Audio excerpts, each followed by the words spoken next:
This is Hannibal from the Hannibal TV on YouTube with a huge wrestling news update for you.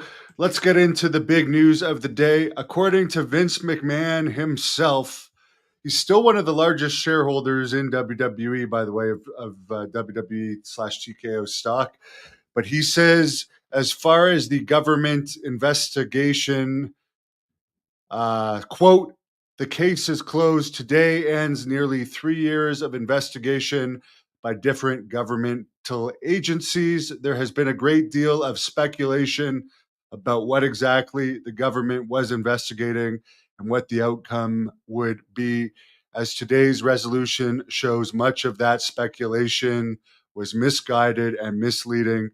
In the end, there was never anything more to this than minor accounting errors with regard to some personal payments that I made several years ago while I was CEO of WWE. I'm thrilled I can now put all this behind me.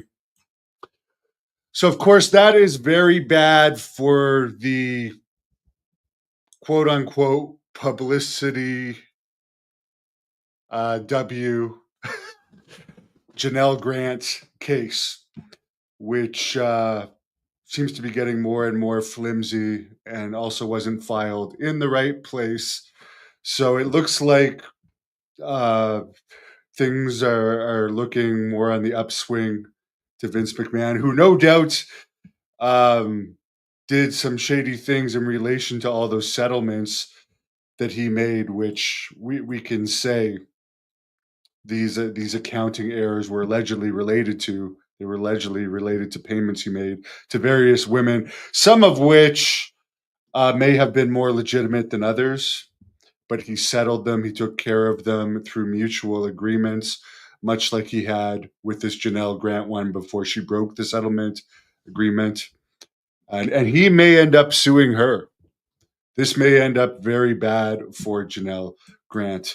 In other wrestling news, as I reported in a quick video yesterday, Rick Hangman Harris, aka Black Bart, 1980s heel, who at one time was world class championship wrestling champion in 1986, passed away yesterday after a long fight with cancer. Done interviews with him. Good guy in my experience with him.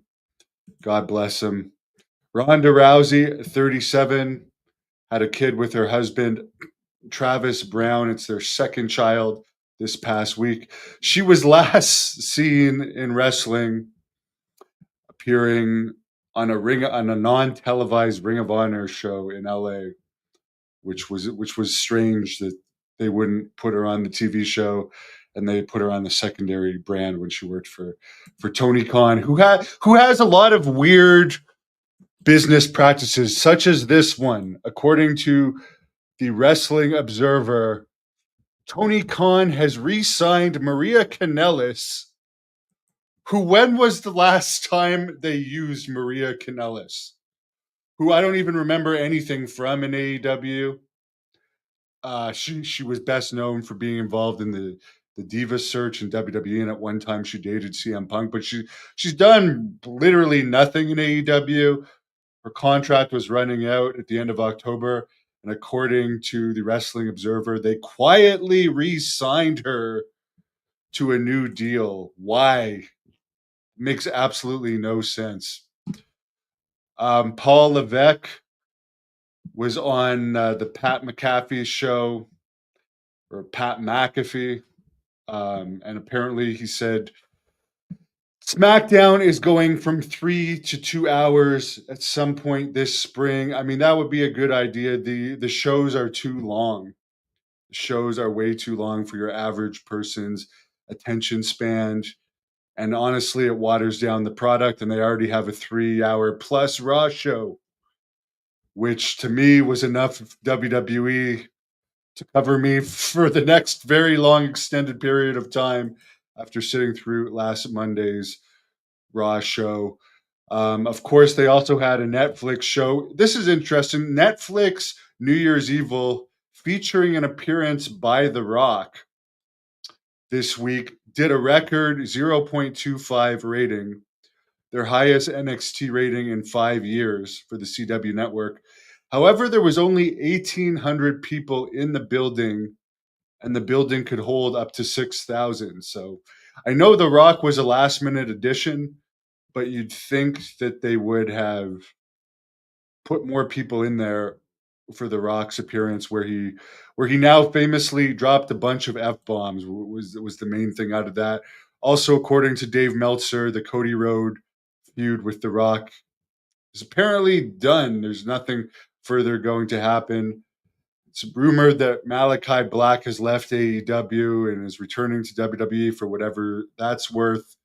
Jim Ross has said that Sonny offered to quote unquote take care of him after his wife died. Sonny is, of course, in jail for about 25 years now for killing a guy. He ended up dating Missy Hyatt for a while. That was admittedly well documented. Ross and Marshall Von Erich, two guys I like and have interviewed. They've signed with AEW. Apparently, they haven't wrestled since September, and they haven't defended their Ring of Honor six-man titles since September either, which, I mean, those titles, I like the Von Erichs, and I hope now that they've signed, maybe they'll be featured better. But to put them on like a third tier brand that doesn't even have a TV show and give them meaningless titles seemed a bit ridiculous. Apparently, they were on some type of short term deal. It's not like they were without a contract. This deal is apparently more of a serious deal. In other news, the Royal Rumble in Saudi Arabia in January 2026 is apparently due to Saudi Arabia paying over $55 million to get the Royal Rumble in their market. Goldberg is going to be returning at the Raw in Atlanta this month to do an angle with Gunther, who recently lost in a title two champions match. It was Gunther with his title against Cody Rhodes with his title, but it was for a Saudi Arabia title that isn't actually going to be defended. It was just to win this most expensive looking title belt ever, which is on display now somewhere in Saudi Arabia. But Cody Rhodes beat Gunther clean in the ring. So to me, that makes Gunther's title of a value of zilch as a world title. But yeah, I hope Goldberg just runs over Gunther. That's supposedly what the retirement match is going to be there. WrestleMania at Allegiant Stadium in Las Vegas. By the way, I will be in Las Vegas next week interviewing Lance Von Erich. It has 32,000 tickets out for each night. The stadium has 72,000 capacity. Sheamus has signed a new 5-year contract that runs through 2029. SmackDown in Phoenix last Friday, January 3rd, had 10,814 people in the building. It holds 17,000 plus. That's less than what they have been getting for tapings there. As far as the AEW Collision in Charlotte last week, they had under 3,000 people in a 10,000 seat arena. They even brought in the Rock and Roll Express to try and get the crowd higher for that one. The official number for NXT in LA with The Rock was 1,777. The capacity of the building is 6,300.